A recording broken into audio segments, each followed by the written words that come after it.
Donc, bonjour.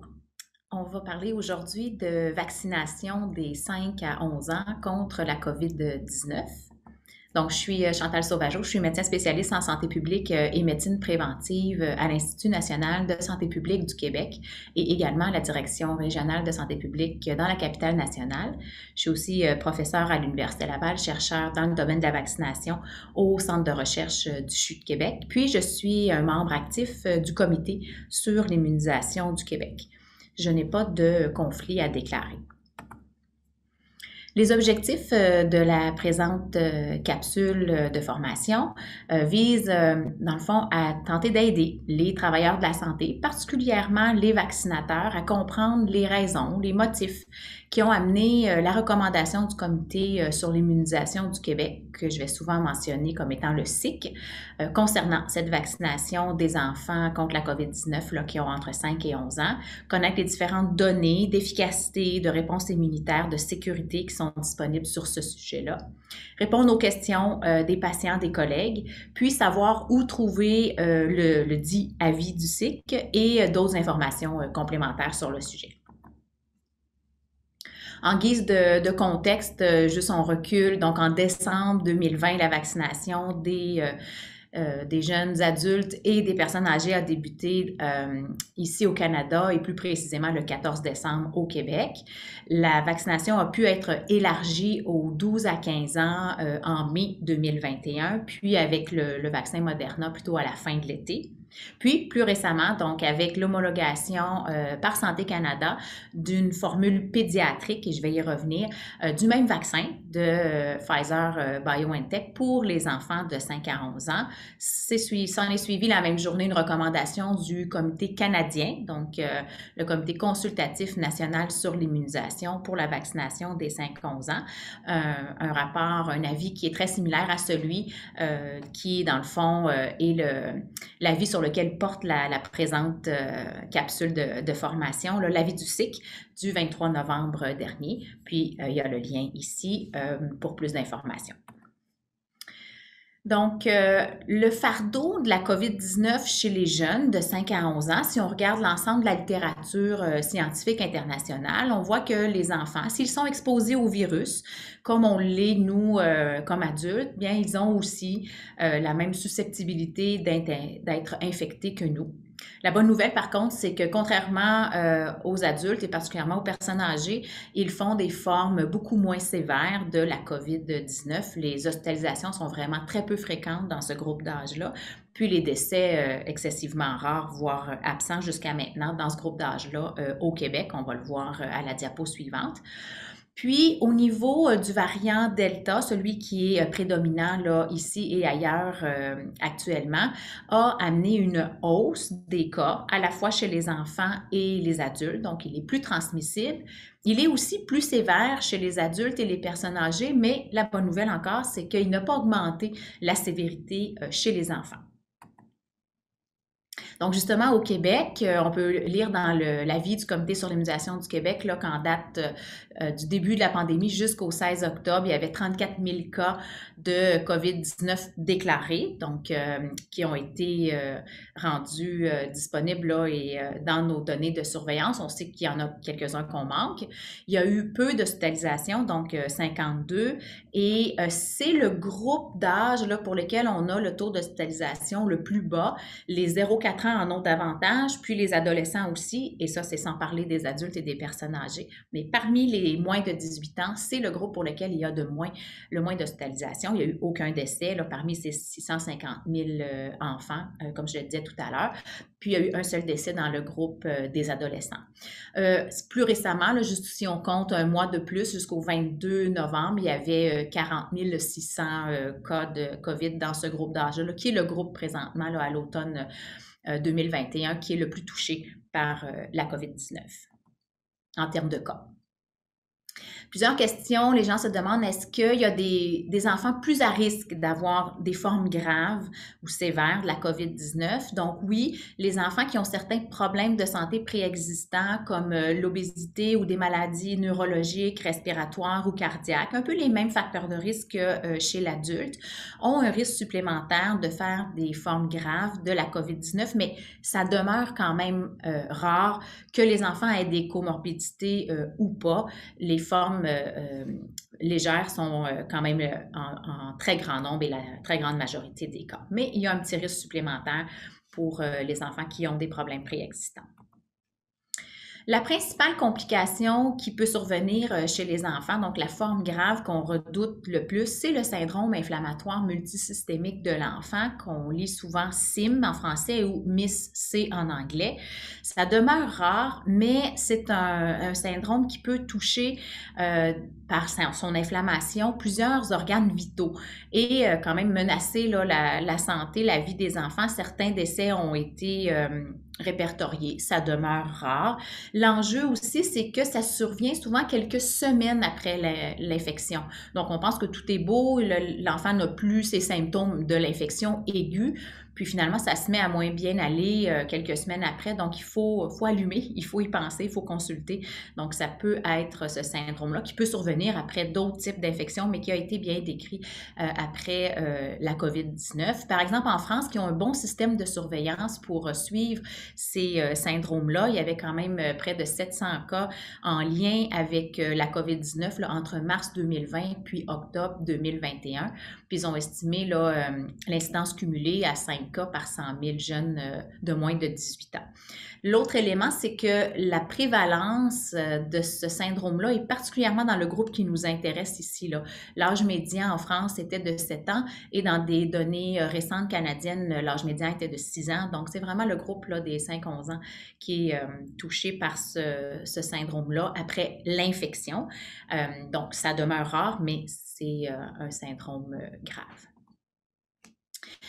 La COVID longue, bien décrite chez l'adulte, a été décrite chez l'enfant, donc qui se caractérise par des symptômes qui peuvent persister au-delà de l'infection aiguë, l'épisode aigu. Les symptômes répertoriés sont semblables à ceux qu'on observe chez l'adulte, donc encore de la fatigue, des semaines, voire des mois après avoir eu l'infection, de la faiblesse, des troubles du sommeil, de la difficulté à respirer, des problèmes de concentration. La prévalence serait nettement plus faible chez l'enfant, moins de 5% des cas. Et dans les études où ils avaient aussi un groupe comparable d'enfants qui n'avaient pas fait la COVID, ils observaient quand même une prévalence presque équivalente, similaire à ces symptômes-là qui sont quand même généraux, qui peuvent se retrouver dans la population en général. Donc, il reste des questionnements à savoir quelle est la portion précise qui est vraiment supplémentaire ou attribuable à la COVID-19. Les études se poursuivent sur ce sujet-là.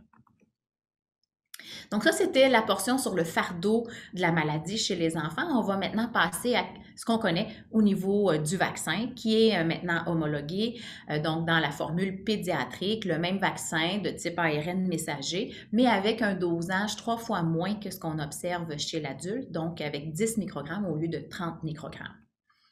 La réponse immunitaire est excellente aussi chez les jeunes, donc comme on peut voir à la deuxième puce, près de 100% des jeunes qui reçoivent le vaccin, comme chez l'adulte, développent une réponse immunitaire. Donc, on peut détecter des anticorps. Ce n'est pas un vaccin comme on peut avoir avec l'hépatite B, par exemple, où on a certaines personnes qui demeurent des non-répondeurs. Ce n'est pas ce qu'on observe avec les vaccins contre la COVID-19, particulièrement ceux de type ARN messager. Et pourquoi 10 microgrammes a été retenu? C'est l'équilibre entre une aussi bonne réponse immunitaire que ce qui a été observé chez les jeunes adultes avec 30 microgrammes et le moins possible de réactions indésirables suite à la vaccination. Et cet équilibre-là était obtenu avec 10 microgrammes. C'est ce qui a été étudié à la phase 1 chez l'humain avec un petit nombre d'enfants, puis qui a été utilisé pour ensuite les études qui ont évalué l'efficacité, puis j'y arrive juste après. Juste une information supplémentaire, certains nous questionnent, mais qu'est-ce que ça donne après juste une dose? Bien, les enfants n'ont pas eu de prélèvement sanguin après la première dose. Ils ont eu au départ, puis après la deuxième dose, ce qui fait qu'on n'a pas pour l'instant de données au niveau de la réponse immunitaire après une seule dose. On a limité dans les études les prises de sang là, pour les enfants. Donc, le plus important, c'est bien plaisant d'avoir des anticorps, mais ce qu'on souhaite vraiment, c'est est-ce que c'est efficace? Donc, dans l'étude de phase 2-3, l'efficacité clinique a été estimée à 91 %. Il s'agissait, dans le fond, de 3 cas dans le groupe expérimental là, qui contenait en bout de piste là, 1273 jeunes enfants vaccinés, contre 16 cas qui ont fait l'infection dans le groupe qui n'avait pas reçu le vaccin, mais juste un placebo et qui, eux, étaient à 637 là, inclus dans l'analyse. Puis, l'intervalle entre les deux doses qui a été utilisé est le même que celui qui a été utilisé par la compagnie pour les études chez les adultes ou les personnes âgées de 21 jours avec un intervalle permis là, entre 19 et 42 jours pour 98 % des participants à l'étude. La question qui survient souvent, donc la sécurité et beaucoup aussi les réactions locales. Donc, ce qu'on observe, c'est que c'est la douleur qui a été le plus rapportée parmi les symptômes locaux qui sont décrits. On voit qu'entre la dose 1 ou la dose 2, c'est similaire. Puis, ça demeure quand même fréquent. Donc, il faut aviser les enfants, ça peut faire mal une journée ou deux, à peu près 3/4 des jeunes. Par contre, on voit que comparativement aux 16-25 ans qui avaient reçu 30 microgrammes, la douleur est un petit peu moins fréquente. Par contre, au niveau de l'édème ou de la rougeur, ça demeure faible en fréquence, autour de 10-15 %, mais c'est un petit peu plus élevé que ce qu'on pouvait observer chez les 16-25 ans qui avaient reçu 30 microgrammes. Au niveau des réactions systémiques, donc la fièvre, quand même peu présente et moindre que ce qui a été observé chez les 16-25 ans. Même chose pour la fatigue, les maux de tête, qui sont les principaux symptômes systémiques rapportés, qui sont aussi fréquents chez les gens qui ont reçu un placebo. Puis, la bonne nouvelle, c'est que chez les jeunes de 5 à 11 ans, c'est vraiment moins fréquent que ce qu'on a observé chez les 16-25 ans. Ça, c'était à la dose 1 et maintenant à la dose 2, donc des pourcentages similaires. Puis, même chose, là, ça demeure moins fréquent que ce qu'on a observé chez les 16-25 ans. Au niveau des myocardites ou des myopéricardites, donc des myopéricardites, l'inflammation, dans le fond, du muscle du cœur ou de l'enveloppe du cœur, qui a été observée, décrite particulièrement chez les jeunes adultes, surtout les garçons, et particulièrement après la deuxième dose. Donc, c'est quelque chose qui est surveillé à l'échelle internationale également aussi ici au Québec. Puis, chez les 12-17 ans, ça a été décrit comme étant environ 3 myocardites par 100 000 doses administrées. Et la bonne nouvelle, c'est que pour le groupe des 5-11 ans qui nous intéresse ici, vraiment ce 3 par 100 000, il s'explique surtout par des myocardites qui sont survenus dans le groupe le plus âgé des 12-17 ans, bref, chez les 15-16-17, et il y en avait vraiment très peu chez les plus jeunes, 13-14 ans, ce qui se comprend aussi avec l'histoire un peu naturelle des myocardites qui peuvent survenir aussi après d'autres types d'infections ou après la COVID-19. Une des hypothèses, c'est que ça serait associé, entre autres, à la présence de testostérone plus élevée, ce qui expliquerait, là, au moins en partie, la fréquence plus élevée chez les jeunes hommes autour de la vingtaine. Puis, donc, autant avec la vaccination qu'avec suite à l'infection, donc on s'attend que dans ce groupe d'âge-là, il pourrait y en avoir encore moins que ce qui a été décrit chez les 12-17 ans. L'autre information intéressante qui va être publiée prochainement, c'est des données ici au Québec, en Ontario, qui montrent que quand l'intervalle entre les deux doses est plus long, ça réduit encore davantage la fréquence des myocardites. L'autre bonne nouvelle, c'est que dans l'étude auprès des 5-11 ans, qui a évalué l'efficacité, mais aussi la sécurité du vaccin dans ce groupe d'âge-là, ils ont ajouté un nombre plus grand de jeunes qui ont été vaccinés pour la portion sécurité. Donc, ça ne faisait pas partie du nombre que j'ai présenté tout à l'heure pour l'efficacité, mais en termes de sécurité, on a un nombre plus grand, autour de 3000. Et dans ces 3000 jeunes de 5 à 11 ans qui ont reçu la formule pédiatrique, pédiatrique avec 10 microgrammes, bien, ils n'ont eu aucune déclaration là, de myocardite ou myopéricardite. Par contre, avec 3000, on ne peut pas exclure un risque très rare de 1 par 100 000 ou 1 par 500 000. Donc, avec l'intervalle de confiance, ça permet d'exclure l'hypothèse d'une fréquence qui va de 1 cas sur 1000 vaccinés. L'autre élément, on a aussi souvent des questions, est-ce qu'il y a des risques comme à très long terme qu'on ne connaîtrait pas de la vaccination? C'est sûr que jusqu'à maintenant, avec le vaccin qui a été homologué là, et qui débute chez les jeunes de 5-11 ans, le vaccin de Pfizer-BioNTech, on a quand même 11 mois d'expérience dans la vie réelle et plus qu'un an si on inclut les études.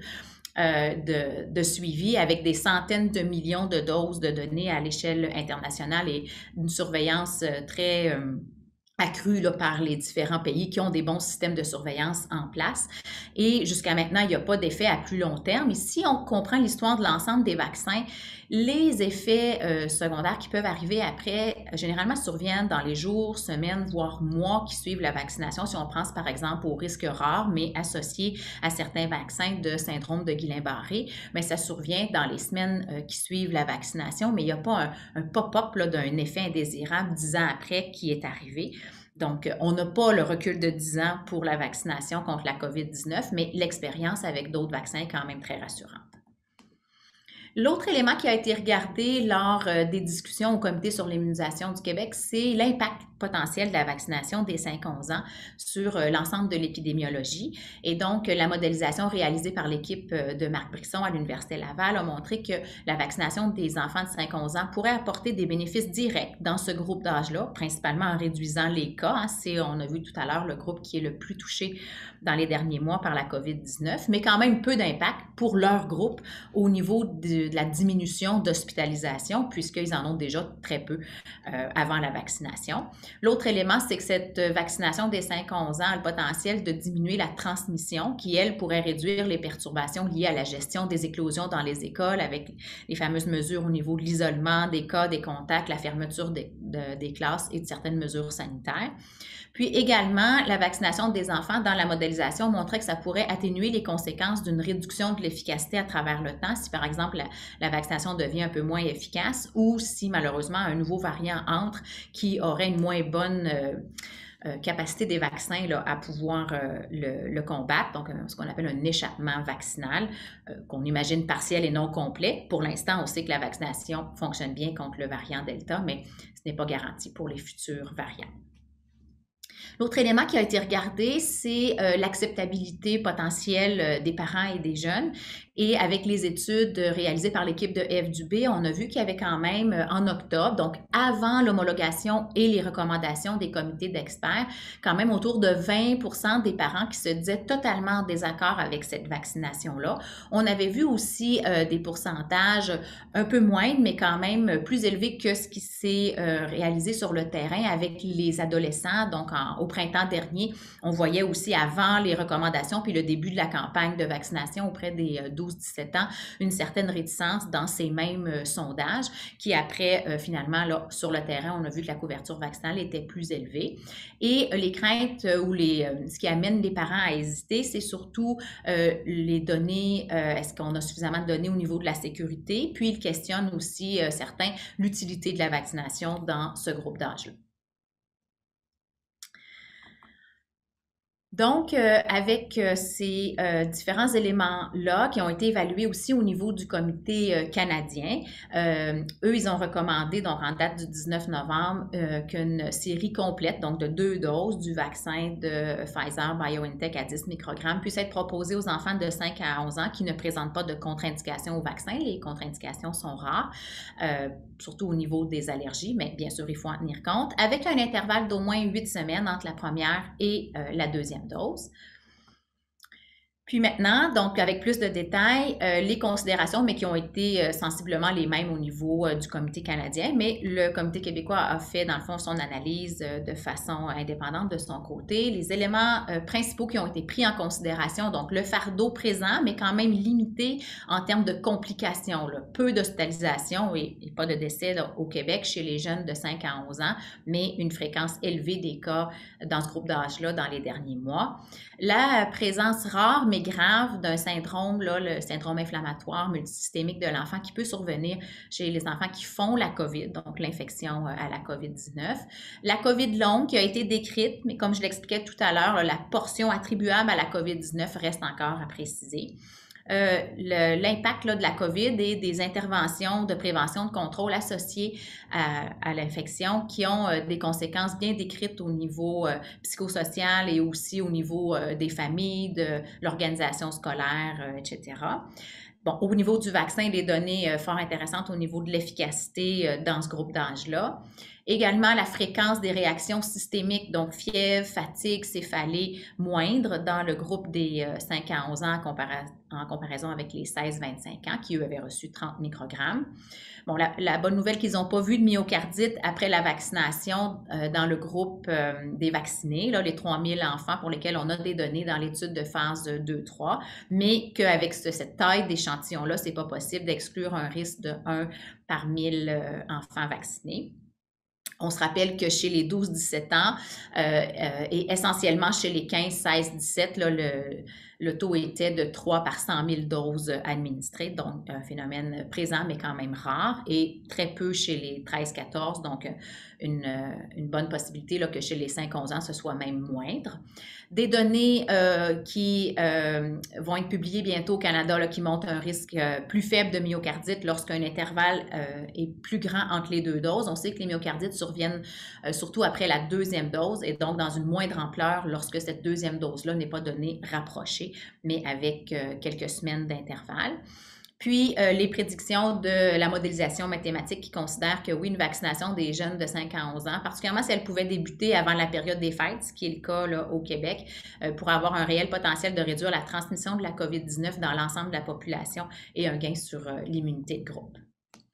Et donc, le Comité sur l'immunisation du Québec a recommandé que la vaccination soit offerte aux jeunes de 5 à 11 ans qui ne présentent pas de contre-indication, avec un intervalle aussi, là, comme le Comité canadien avait recommandé, d'utiliser 8 semaines ou plus pour avoir les gains en l'efficacité. Peut-être que je ne l'ai pas dit tout à l'heure, mais on a des bonnes données chez les adolescents, chez les adultes qui montrent qu'un intervalle plus long augmente aussi la réponse immunitaire et l'efficacité clinique observée sur le terrain. Puis aussi, là, avec les données émergentes où on voit qu'un intervalle plus long peut réduire le risque de myocardite, que chaque dose soit donnée avec la formule pédiatrique de 10 microgrammes, puis que si jamais, par exemple, l'enfant reçoit sa première dose à 11 ans, et tourne à, comme diraient les Anglais, à 12 ans, lors de son rendez-vous pour sa deuxième dose, à ce moment-là, il pourrait recevoir la dose recommandée pour les 12-17 ans à 30 microgrammes. Si jamais il y a une erreur, puis c'est 10 microgrammes qui étaient donnés, la dose va quand même être considérée valide.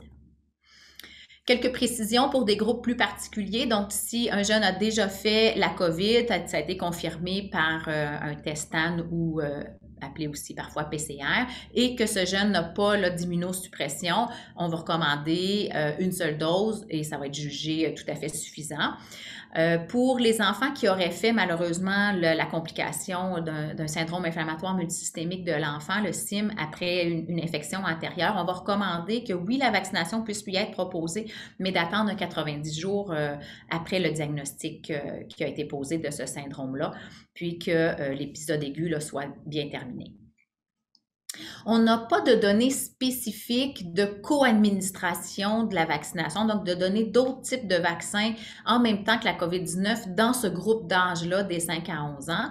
Par contre, on en a chez les adultes en ce qui concerne la co-administration avec les vaccins influenza et pneumocoque. Donc, comme on l'a dit, on l'a recommandé pour les autres groupes d'âge, ces vaccins-là peuvent être co-administrés, donc donnés en même temps.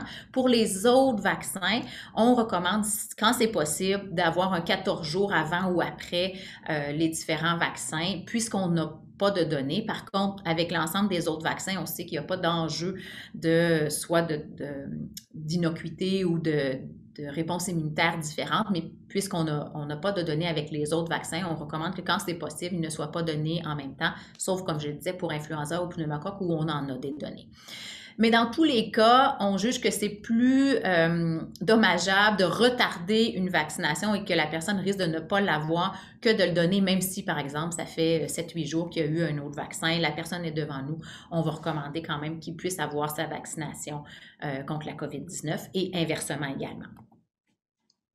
Le comité a recommandé de bien communiquer justement les motifs expliqués dans cette présentation-là, sur lesquels le comité s'est appuyé, et de bien informer les parents sur les avantages et les inconvénients possibles associés à la vaccination, d'éviter de pénaliser un jeune de 5 à 11 ans sur la base de son statut vaccinal, puis de poursuivre les efforts pour rejoindre les autres groupes visés par la campagne de vaccination qui présentent un risque plus élevé d'hospitalisation et de décès là, en cas d'infection.